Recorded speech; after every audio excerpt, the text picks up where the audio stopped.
Welcome to The Change Agent, sponsored by Beyond the Glare and Kalina Vision Professional Services, where we dive into real-world challenges, the strategies of leadership, team management, leading remote teams, project management, being an empathetic leader, technology, and more. So whether you're leading a new team or you're trying to energize an existing one, we've got the insights, tips, and stories you would need to be a successful leader and to inject value fast into your organization. Love podcasting. Let's get started.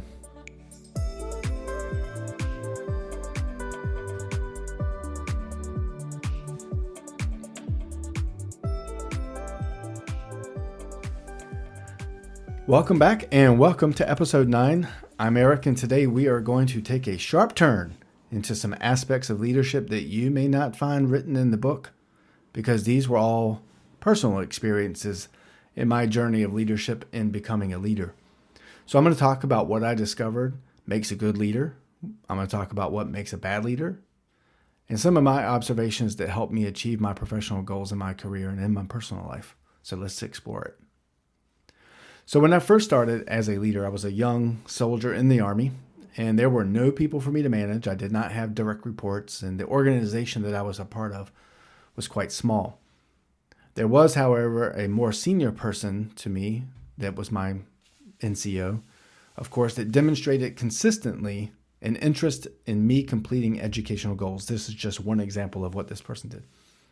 I had not graduated college at this point. I had only been to high school, so I was a high school graduate. But every day, this person asked me about what classes was I taking, what classes did I sign up for, what volunteering have I done, what learning did I do this week within my Army correspondence courses, if they even still have those. Sadly, I was not very engaged in that. I was not excited about education. I was more excited about traveling and living my best life and just doing other things rather than going to school. It wasn't until about 4 years later, maybe 3, that I became a supervisor to 4 individuals, and I learned from those experiences quickly. But one thing that I had going for me was I was an empathetic person by nature. In general, I'm caring and I'm concerned about other people's welfare, especially those that are placed in my charge. And I was very keen about the future, and I had learned that being a leader required me spending more time developing my leadership and finding ways to improve the people around me than I did my own self. So that act of selflessness was what I really leaned on. I learned, though, that what made me happy was helping other people. And so I fell into this natural realm of leadership, and I found that I was actually quite good at it. But what about later on in my career? What mistakes did I make along the way? Did I make any at all? Of course I did. We all do, right? So I want to talk a little bit about growing up and making those mistakes. Now come the mistakes.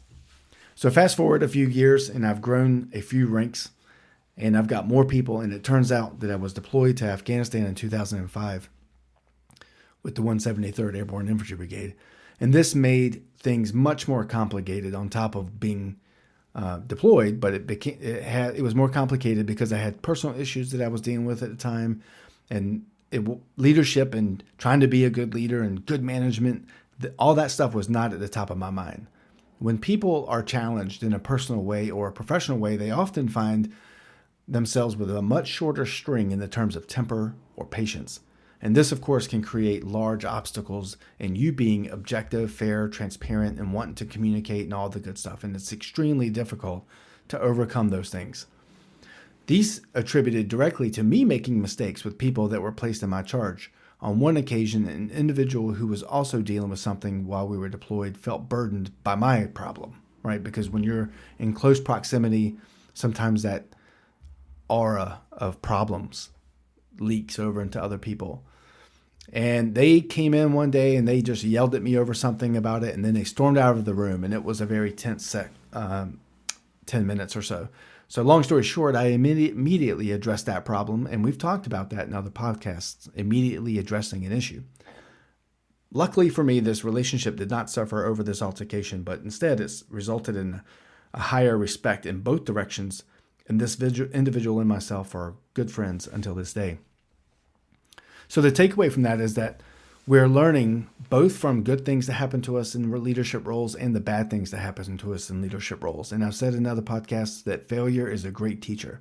As long as you have the consistency and the intestinal fortitude, they say, to dust yourself off and get up and keep on going. Keep doing it. Don't quit. Just because you make a mistake in leadership especially does not mean you're a bad leader. It means you're learning. Now I want to talk about the reputation. So after the military, I obtained a job in a large company, and the individuals that I worked with in this company and I had worked in the military as well. We worked together in the military, so I was familiar with them. And this was a welcoming environment simply because of that. However, it wasn't always butterflies and roses. Sometimes the individuals that you meet and work with, whether you're a leader of them or they are leading you, will eventually unveil some weaknesses in personality or leadership capabilities that you hadn't seen before. My reputation when I walked in was that I was technically proficient in my job.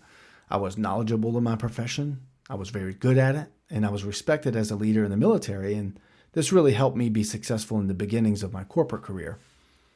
Others that I worked with had the same impression, that I had the impression of them that they were experts in the field and very good at it, began to demonstrate breaks and self-discipline issues, either through the mode of conversation that they had when they tried to motivate other individuals, or by demonstrating a different position on a topic that was important to me than what I thought that they would.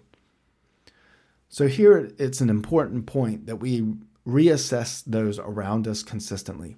This is why asking people how they're doing is extremely important, because it's a quick way to get a pulse on how people are feeling, because we don't know what's going on in their daily lives, whether it's a leader above us or people around us, our peers, or those that we're leading. We need to know what's going on in their daily lives and what's bothering them. And so by asking, how are you doing, is a really good way of doing it. By doing so, you also won't be surprised if someone happens to snap at you for some unknown reason, like seemingly unknown reason you wouldn't know why, or if they're all of a sudden they become unsupportive or unresponsive or unmotivated. These things, by asking how they're doing, will help you get some insight into that. So by nurturing the relationship and asking how people are doing will avoid surprises when the reputation that you believe someone has turns out to be slightly different. People change, and so your leadership has to change. It has to adapt. People adapt. You have to adapt. People evolve. Your leadership has to evolve. People learn. You have to learn. It's a living career, this leadership bit. And you'll find that you'll try out different things and they won't work and you'll make mistakes, and sometimes it'll end up with some bad results. But you need to keep going and keep trying, asking yourself, what did I do that worked well? And how can I keep doing that? How can I make it repeatable? So let's look at today. And one way that I evolved is through the evolution of my belief that people are generally good leaders. I think now what I believe more than that is that people want to be good leaders, but some just are not. And that's a personality thing maybe. Maybe it's experience. Maybe they're molded by the leaders before them and they aren't empathetic or whatever. But in many cases, you may have heard that corporations use the term like, we're family, you're one of us, we care about you. And while those things may have been said because they feel like they have to say them, or some people believe it truly, it's very difficult for them to prove that when you're one of thousands of people. Conversely, even in small businesses, this can be dangerous statements to make, because I've seen in plenty of times where small business owners took advantage of efforts of other people in the business to get that business off the ground and be successful doing whatever they had to do to make it happen. But make no mistake, I've seen my share of really good leaders in large and small businesses, and they are there. And they're the ones that I've tied to the longest, where they demonstrate that they care, the people that they have are convicted, that they know that the people around them are good leaders, and that they are a part of a caring group of people in that company. And when you have that, that's success in leadership.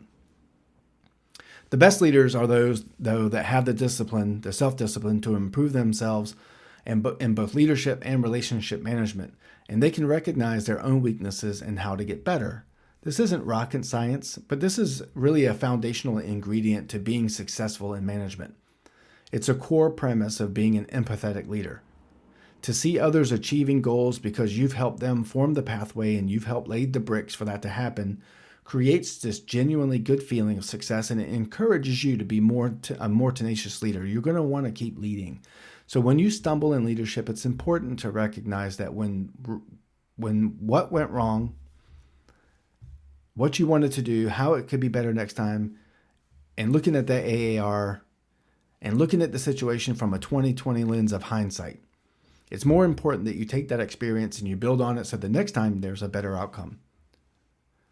With this being podcast number 9, I felt it appropriate to talk about some personal experiences in leadership for a moment, because in these first 10 episodes, what I really wanted to do was talk about the groundwork of leadership, what makes good leaders, how to build teams, and stuff like that. But starting in episode 11, we're going to be getting into the practical stuff of project management, leadership, team management, etc.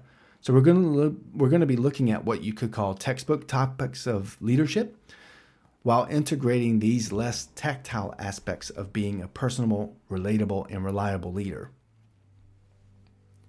So that's a wrap up for today. I hope you did find today's episode helpful and insightful. And then don't forget to subscribe to this podcast. Make sure you leave a review. And if you'd like more information on how to engage with me directly, head over to kalinavision.com. That's spelled K-A-L-Y-N as in Nancy -vision.com, kalinavision.com. You can also catch us on YouTube at Beyond the Glare and learn more. And you can head over to the website to find out how we can help your team remove obstacles and address challenges facing your organization. Thank you so much for sticking with me and enjoying this personal moment within the podcast world. Thank you for listening, and we'll catch you next time.